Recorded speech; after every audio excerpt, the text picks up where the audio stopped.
Hey everyone! So back when I used to stream Stardew Valley, I would always make these little comments about how you could finish the game so quickly if you would cheat. So there were all these like item spawners and cheat menus and things like that. And I always would say like, you know, oh, you could probably beat the game in like 45 minutes if you used all those, which is why I never used them. Not to mention I didn't want to cheat. So I was just like the other day, I was kind of bored and I'm like, I want to see how fast I actually can beat this game with the item spawners and the cheat menu. So I installed them, I played around with them a little bit, and I was very, very wrong on how long it actually would take. So I did this speed run, my first attempt at it, trying to spawn everything and cheat my way to victory in Stardew Valley, and it took me 12 hours and 46 minutes. Way, way, way longer than I thought it would. So after I realized like how long it was going to take, I figured, hey, this is kind of cool. Maybe you guys would be interested in doing this challenge with me, see if you can beat my time. Maybe I'll try streaming this or making some other videos of me attempting the speed run, and then maybe we could talk to each other about it. I don't know, seemed kind of like a cool idea. So this is what I did. I created a list of rules on how to do the speed run. So here they are. So in order to do the speed run, you're going to have to install a couple mods. So this probably is only going to work for people with the PC.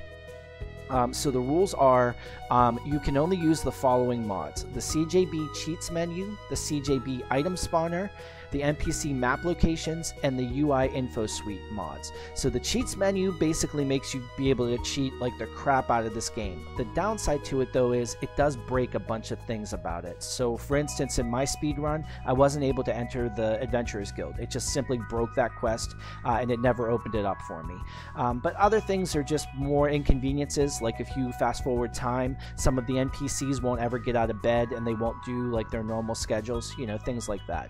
The item spawner obviously can spawn any item into the game at any time. However, what I found is just because you spawn something into the game doesn't necessarily mean it's going to count towards achievements. Fishing, for instance, if you would just spawn one of the legendary fish into your inventory, it's there, you can sell it, but it didn't count as catching. The NPC map locations is just to expedite the whole process. I mean, it takes so long to find NPCs sometimes, especially when you're cheating, because they're not going to necessarily be where you think they're going to be.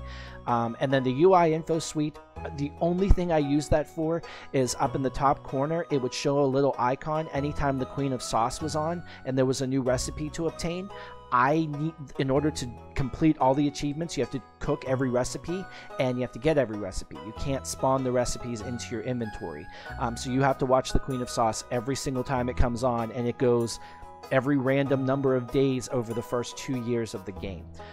So that's the set of mods that you'll need.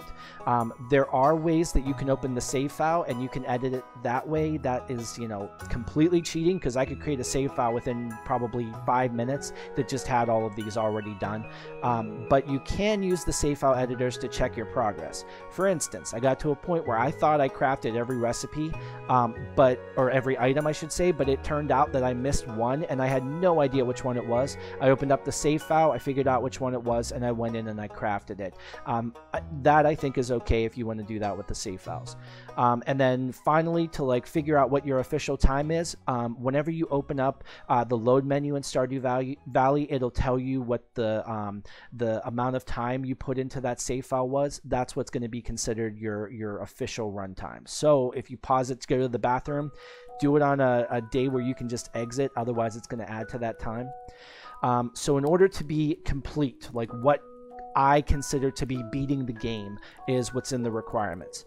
Get the official 30 achievements, the stars in the collection menu when you go into Stardew Valley. The image for this video shows the stars I'm referring to.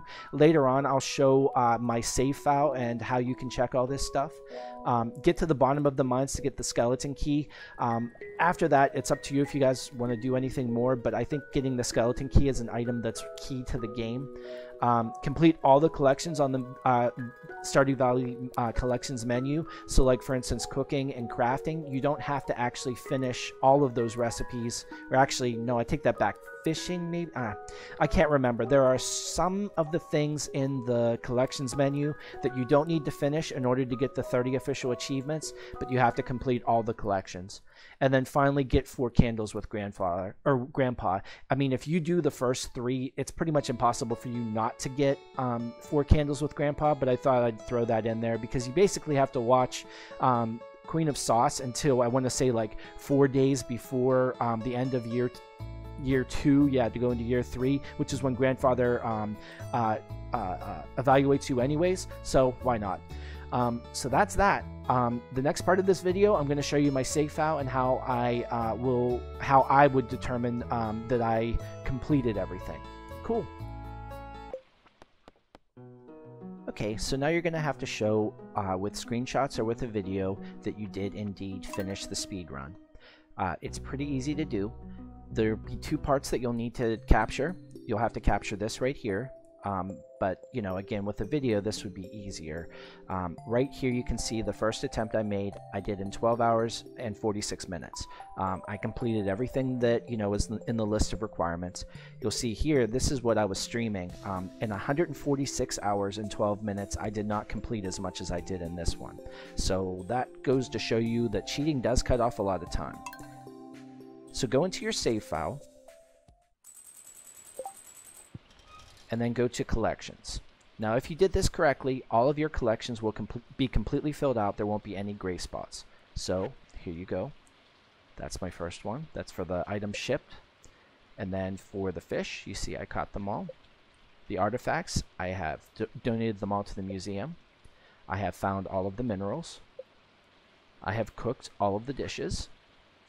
And I have achieved all 30 of the stars in the achievements I guess collection. So the last thing you have to do is you have to go outside and go to Grandpa's shrine to show that you did your 4 candles, which are right there.